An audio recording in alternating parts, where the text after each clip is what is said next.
В минувшие выходные Нерюнгринский район вновь окунулся в водоворот экстрима. Водометное перекатие – это не только соревнование для любителей, но и способ популяризации водно-моторного вида спорта в Южной Якутии. Подробнее в материале наших корреспондентов.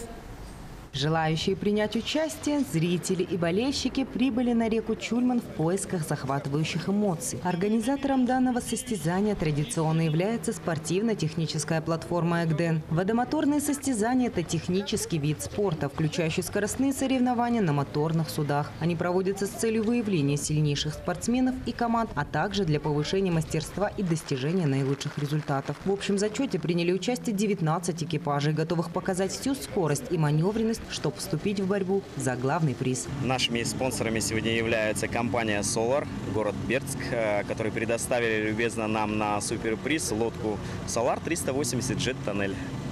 Участники были разделены на 4 класса в зависимости от объема двигателя моторной лодки. Приняв старт в этих увлекательных соревнованиях хотя бы один раз, экипажи стараются не пропускать последующие. Характерно и то, что чуть ли не каждый третий экипаж семейный. Специфика соревнований требует полного взаимопонимания. Поэтому Александр взял в штурманы свою жену Ольгу, с которой они уже не раз преодолевали водные испытания, когда сплавлялись по таким рекам, как Тимптон, Ганам, Чур, и уже понимают друг друга с полуслова. Когда близкие люди объединены одним увлечением, любые испытания в радость. Участвуем второй раз.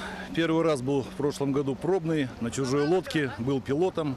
Ну а в этом году уже на своей лодке прибыл с супругой. Она у меня будет штурманом. Приехали также с нами друзья наши. Организовали фан-зону, поставили палаточку, покушать уже успели. Настроение хорошее, боевое. Надеемся на, по крайней мере, показать себя в лучшем виде.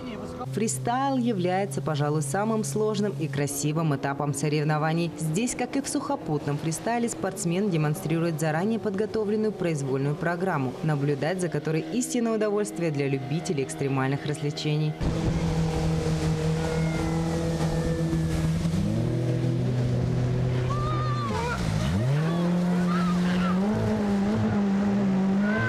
Победителями в первом классе стал Попов Семен Алексеевич и Попов Арылхан Александрович. После торжественной церемонии вручения главного приза для всех присутствующих была организована вечеринка под открытым небом. Александра Цыбикова, Иван Николаев, Нерюнгри.